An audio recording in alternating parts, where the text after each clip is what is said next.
네, 안녕하세요. 센스적인 인사를 함께하는 한국사 시간입니다.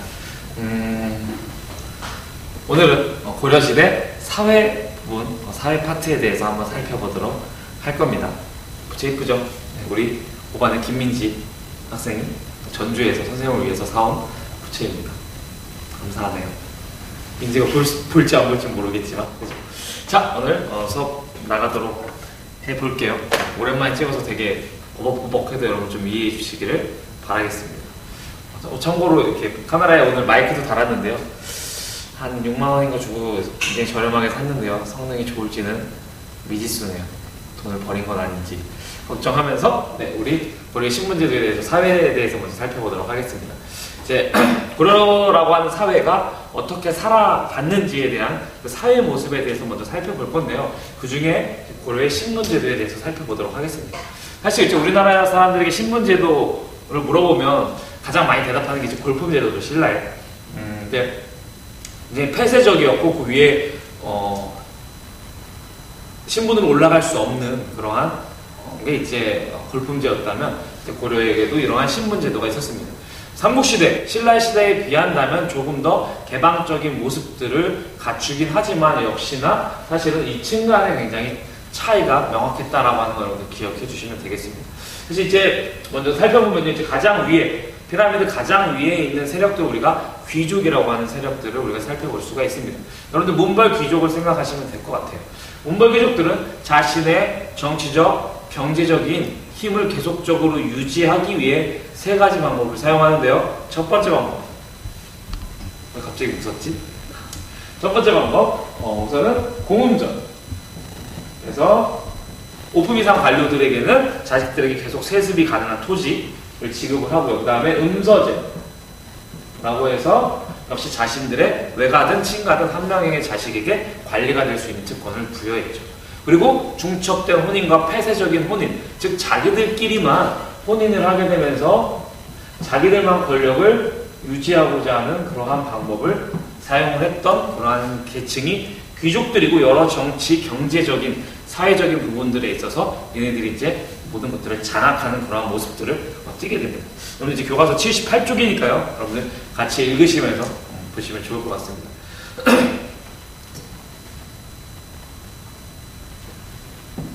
두 번째 계층으로는 우리가 중류층을 살펴볼 수가 있습니다. 이제 우리가 일반적으로 여러분들이 생각하는 평민들, 일반적인 사람들, 우리가 양민이고요. 이 귀족과 양민 사이에 중류층이라고 하는 세력이 있게 되죠. 이들은 여러분 이렇게 생각을 하시면 돼요. 우리가 교과서 표현으로는 이제 행정관료다라고 나오는데요. 지금의 표현으로 보면은 이제 선생님과 같은 공무원이었구나라고 생각을 하면 되겠습니다. 국가를 위해서 일하는 사람들을 우리가 중류층이라고 많이 불렀죠. 이제 이들에게는 어떠한 사람들이 포함이 되냐면, 이제 서울에서 일하는 다람들을 우리가 서리, 서울 공무원이죠. 그리고 이제 지방에서 일하는 사람들, 향리. 그 다음에 왕실의 업무를 담당하는 사람들을 남반. 그 다음에 하급, 군인들도 이렇게 중류층으로 우리가 분류를 합니다. 중류층 같은 경우에는 여러분들이 이러한 어떠한 사람들이 중류층에 포함되는지를 여러분들이 기억을 하시면서 넘어가시면 될 것 같고요. 사실 이제 가장 많이 나오는 출제 포인트를 맞춰서 나오는 부분들이 바로 이 양민에 관련된 부분입니다. 왜냐하면 좀 헷갈리는 부분들이 있기 때문이죠. 양민은 크게 둘로 여러분들이 보시면 돼요. 둘 다 양민인데요. 하나는 백정, 또 하나는 향, 부곡, 소에 살고 있는, 특별 행정구역에 살고 있는 사람들을 모두 합쳐서 우리가 양민이라고 부를 수 있습니다. 여러분들 아마 백정으로 이제 여러분들이 기억하고 있는 거는 아마 조선시대 때 소를 잡는 도살업자들을 아마 백정이다라고 해서 굉장히 천한 사람으로 여겼다라고 아마 중학교 때 배웠을 거예요. 근데 고려시대에서의 말하는 백정은 우리가 일반적으로 생각하는 일반 농민들을 여러분들이 생각을 하시면 되겠습니다. 교과서 옆에도 여러분들 나올 텐데요. 백은 없다, 아니다의 의미를 가진 말이고, 정은 국가에 대해 군역 등의 특정한 의무를 부담하고 있는 사람들을 말한다. 따라서 백정은 특정한 의무를 짓지 않고 농사를 짓는 백성들을 의미하는, 그러한 일반 백성들을 의미하는 그러한 뜻이 된다라고 여러분들 기억을 하시면 되겠습니다. 그리고 고려시대에는 똑같이 양민인데 특별 행정구역에 살고 있는 사람들이 있었어요. 바로 향부곡 소에 살고 있는 사람들인데요. 이들은 이러한 일반 백정들, 일반 농민들에 비해서 조금 차별을 받는, 여기에도 차별이 있었죠.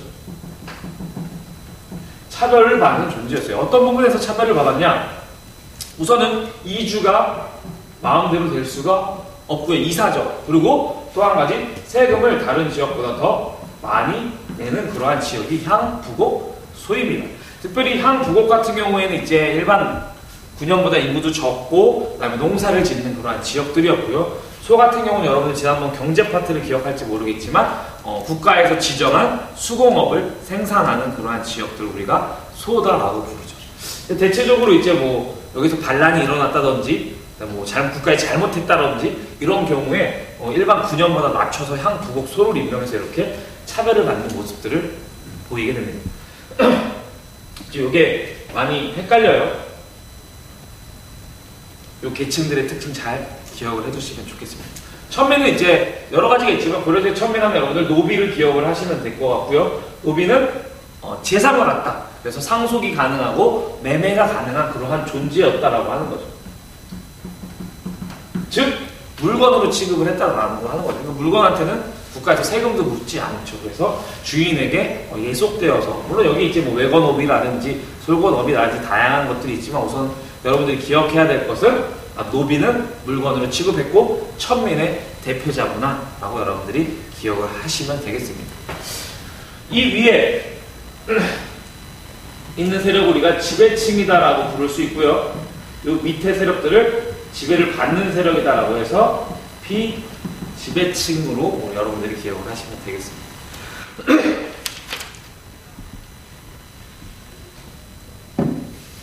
지금 농담을 쏙 빼고 수업에 열심히 제가 하고 있습니다. 오늘 찍을 양이 많아서요.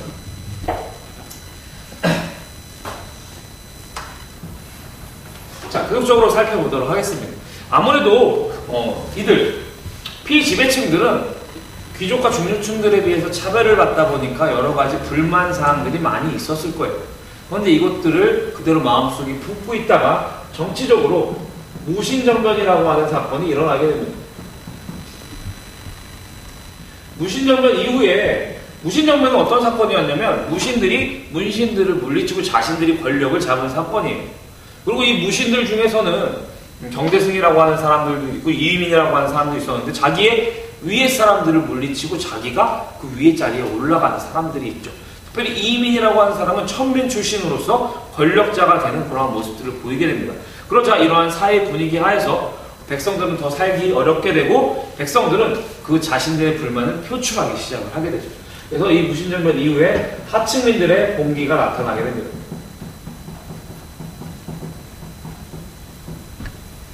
대표적인 봉기로는 이러한 특별 행정구역에서 일어난 망이 망소이해나,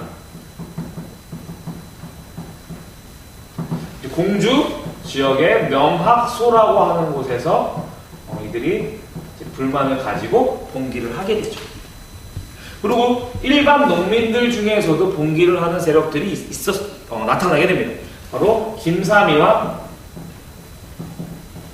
효심이라고 하는 사람은 일반 농민 출신이에요. 이들도 차별을 받고 불만이 많다 보니까 봉기를 일으키게 되죠.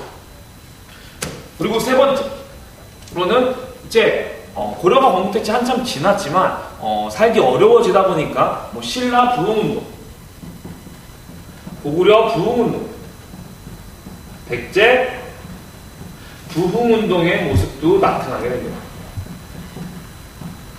그리고 마지막으로 최충원의 노비였던 만적의 남매라고 하는데요.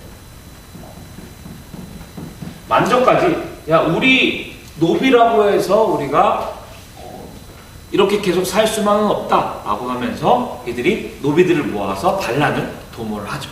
하지만 결국에는 걸려서 실패로 돌아가게 됩니다. 만적에 대한 난에 대한 내용은 여러분들 83쪽 생각하는 탐구활동 2번에 보시면 거기 나와 있습니다.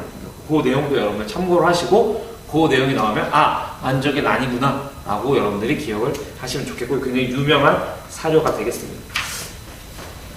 여기에 신분 제도에 대한 파트는 선생님 여기까지 하고요. 그다음에 이제 간략하게 사회 정책에 대해서 한번 살펴보도록 하죠. 이제 그냥 언급만 할게요. 여러분들 책의 내용을 한번 읽어보시기 바라겠습니다. 유명한 게 이제 상평창. 상평창은 물가 조절 기구예요. 물가가 높아지면 낮추고 국가가 그다음에 너무 낮아지면 높이는 그러한 조절을 하는 기구고요. 그 다음에 의창. 의창은 고려시대의 진대법이다라고 생각을 하시면 됩니다. 봄에 곡식을 빌려줬다, 가을에 추수할 때 곡식을 돌려받는 것이죠. 그리고 동서대비원이라고 하는 원이죠. 병원. 병원이 있으니까 약국이 있어야 되겠지. 바로 해민국이라고 하는 약국도 운영을 했다라고 하는 사실 기억을 해주시면 좋겠습니다.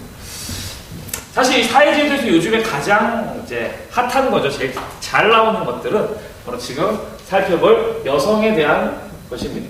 여성의 지위에 대한 문제. 여러분들 뭐 우리 5만원권에도 그죠? 신사임당에 들어갔듯이 그만큼 여성이 예전 그 전에는 여성이 없었잖아 돈에. 그 정도로 이제 여성의 지위가 굉장히 높아지게 되는데요. 여성의 지위를 이제 여러 가지 파트로 나누어서 한번 살펴보도록 할 겁니다. 굉장히 중요합니다. 잘 기억해 주세요. 여성의 지위하면 여러분들이 우리 교과서의 제목처럼 이렇게 생각을 하시면 돼요. 여성이 존중받다. 여성이 존중받았구나라고 하는 것을 기억을 하시면 되겠습니다. 사실 우리나라 얼마 전까지만 해도 여성에 대한 차별이 굉장히 심각해서 사회적인 문제가 됐었습니다. 바로 조선시대 때는 성리학이라고 하는 사상이 이제 많이 보급이 되고 영향력을 미치면서 성리학은 굉장히 남성 중심적인 사상이거든요. 그러다 보니까 여성들이 굉장히 차별받는 모습들이 굉장히 많이 나타났죠. 하지만 고려시대에는 성리학이 들어오기 전엔 고려시대에는 여성들이 매우 많이 존중받았고 남자와 굉장히 비슷한 대접을 받았었습니다. 그러니까 차별이 없었다라고 여러분들 보시면 되겠죠. 그러니까 현재 우리가 살고 있는 이 세상 이 모습과 흡사하다고 유사하다고 보시면 돼요. 자, 우선 첫 번째, 우선 재산에 대한 부분들에 대해서 한번 살펴보죠. 재산상속. 조선시대와 한번 비교를 해줄게요. 나중에 조선시대 사회 부분 배워보겠지만 재산상속. 조선시대에는 장자 중심, 남자 중심에게만 재산을 상속했다면 이 고려시대에는 자녀 균분, 그래서 딸이든 아들이든 첫째든 둘째든 비슷하게 재산을 나누어주게 됐죠. 중요하죠. 그 다음에 두 번째, 바로 호적에 어떻게 기재되는가. 호적에 바로 태어난 순서대로.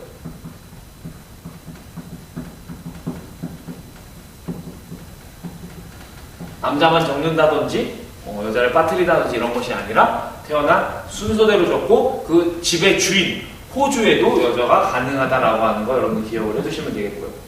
호주에 여자도 가능. 그 다음에 세 번째, 바로 제사.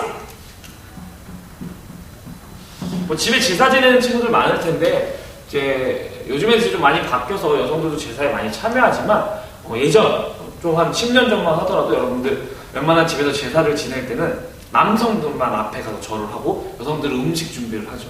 그리고 남자 여자가 밥을 먹을 때도 명절 때 남자만 딱 상을 차려서 먹고 여성은 저쪽 구석탱이에서 막 이렇게 먹는 그런 모습들도 많이 있었는데요.